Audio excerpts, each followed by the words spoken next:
اعوذ باللہ من الشیطان الرجیم بسم اللہ الرحمن الرحیم۔ سورہ قاف کی چند آیتیں پڑھ رہا ہوں، آیت نمبر 38 سے لے کر آیت نمبر 45 تک۔ وَلَقَدْ خَلَقْنَا السَّمَاوَاتِ وَالْأَرْضَ وَمَا بَيْنَهُمَا فِي سِتَّةِ أَيَّامٍ وَمَا مَسَّنَا مِن لُغُوبٍ، اور ہم نے آسمانوں اور زمین کو اور جو کچھ ان کے درمیان ہے 6 دن میں بنایا، اور ہم کو کچھ تکان نہیں ہوئی۔ فَاصْبِرْ عَلَىٰ مَا يَقُولُونَ، بس جو وہ کہتے ہیں اس پر صبر کیجئے۔ وَسَبِّحْ بِحَمْدِ رَبِّكَ قَبْلَ طُلُوعِ الشَّمْسِ وَقَبْلَ الْغُرُوبِ، اور اپنے رب کی تسبیح کیجئے حمد کے ساتھ سورج نکلنے سے پہلے اور اس کے ڈوبنے سے پہلے۔ وَمِنَ اللَّيْلِ فَسَبِّحْهُ وَأَدْبَارَ السُّجُودِ، اور رات کے حصوں میں بھی اس کی تسبیح کیجئے اور سجدوں کے بعد بھی۔ وَاسْتَمِعْ يَوْمَ يُنَادِ الْمُنَادِ مِن مَّكَانٍ قَرِيبٍ، اور ذرا توجہ سے سنیے جس دن ایک پکارنے والا ایک قریبی جگہ سے پکارے گا۔ یوم یسمعون الصیحۃ بالحق، اس دن اس بھیانک آواز کو برابر سن لیں گے۔ ذالک یوم الخروج، یہ دن ہوگا مردوں کے زندہ ہو کر نکل پڑنے کا۔ اِنَّا نَحْنُ نُحْيِي وَنُمِيتُ وَإِلَيْنَا الْمَصِيرُ، بے شک ہم ہی جلاتے ہیں اور ہم ہی مارتے ہیں اور ہماری ہی طرف لوٹنا ہے۔ یوم تشقق الارض عنہم سراعا، جس دن زمین ان پر سے کھل جائے گی، وہ سب دوڑتے ہوں گے۔ ذالک حشر علینا یسیر، یہ اکٹھا کرنا ہمارے لیے آسان ہے۔ نحن اعلم بما یقولون، ہم جانتے ہیں جو کچھ یہ لوگ کہہ رہے ہیں۔ وما انت علیہم بجبار، اور آپ ان پر جبر کرنے والے نہیں ہو۔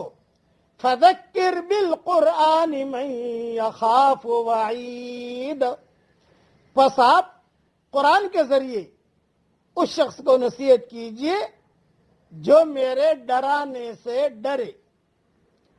اس کے مختصر تشریح سن لیجئے۔ دعوت کا عمل شروع سے آخر تک صبر کا عمل ہے۔ اس میں انسان کی طرف سے پیش آنے والی تلخیوں کو سہنا پڑتا ہے۔ اس میں نتیجہ سامنے دکھائی نہ دینے کے باوجود اپنے عمل کو جاری رکھنا پڑتا ہے۔ اس صبر آزما عمل پر وہی شخص قائم رہ سکتا ہے جس کے صبح اور شام ذکر اور عبادت میں گزرتے ہوں۔ جو انسانوں سے نہ پا کر خدا سے پا رہا ہو، جو سب کچھ کھو کر بھی احساس محرومی کا شکار نہ ہو سکے۔ اللہ تعالیٰ قرآن شریف میں بار بار جو ہے کبھی قیامت کا تذکرہ کرتے ہیں، کبھی دعوت کے کام کا تذکرہ کرتے ہیں، کبھی الگ الگ طریقے سے اللہ جل جلالہ امن والو بتاتے ہیں۔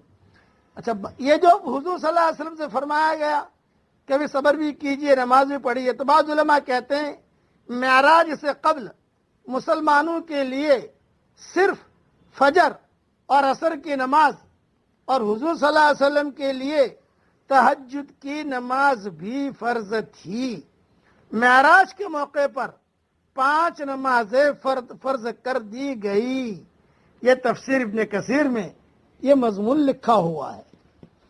اچھا، کعب احبار فرماتے ہیں، حضرت کعب احبار فرماتے ہیں کہ اللہ تعالیٰ ایک فرشتے کو حکم دے گا کہ بیت المقدس کے پتھر پر کھڑے ہو کر آواز لگائے کہ اے سڑی گلی ہڈیوں اور اے جسم کے متفرق اجزاء، اللہ تعالیٰ تمہیں جمع ہونے کا حکم دیتا ہے تاکہ تمہارے درمیان فیصلہ کر دے۔ پس مراد اس سے سور ہے، یہ حق اس شک و شبہ اور اختلاف کو مٹا دے گا جو اس سے پہلے تھا۔ یہ قبر سے نکل کھڑے ہونے کا دن ہوگا، ابتدان پیدا کرنا، پھر لوٹانا اور تمام خلائق کو ایک جگہ لوٹانا، یہ ہمارے ہی بس کی بات ہے۔ اس وقت ہر ایک کو اس کے عمل کا بدلہ ہم دیں گے، تمام بھلائی برائی کا عوض ہر شخص پا لے گا۔ زمین پھٹ جائے گی اور سب جلدی جلدی اٹھ کھڑے ہوں گے۔ اللہ تعالیٰ آسمان سے بارش برسائے گا جس سے مخلوقات کے بدن اگنے لگیں گے، جس طرح کیچڑ میں پڑا ہوا دانا بارش سے اگ جاتا ہے۔ یہ تفصیل کعب احبار کی تفسیر ابن کثیر جلد 5 صفحہ 190 سے میں نے لی ہے۔ یہ الگ الگ تفسیریں میں نے کر دی ہے، مزید تفسیر انشاءاللہ ریاض التفسیر میں دیکھ لینا۔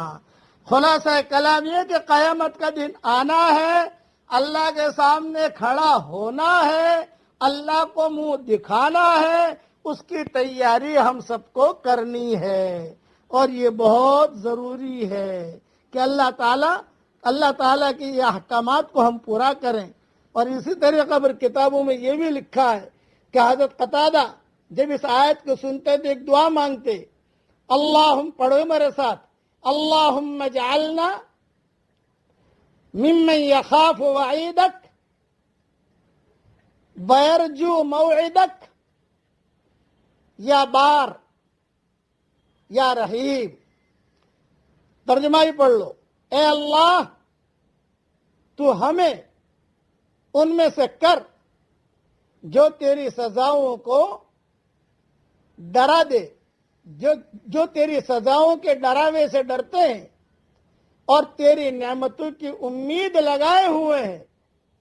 اے بہت زیادہ احسان کرنے والے اور اے بہت زیادہ رحم کرنے والے۔ یہ حضرت قتادہ اس آیت کو پڑھ کر یہ دعا مانگا کرتے تھے۔ اس کا امیجز بنا کر میں نہیں بھیجوں گا، اس کو یاد کر لیجیے آپ۔ اللہ تعالیٰ قیامت کے دن کے ہولناکیوں سے ہم سب کی پوری حفاظت فرمائے، آمین۔ وآخر دعوانا ان الحمدللہ رب العالمین۔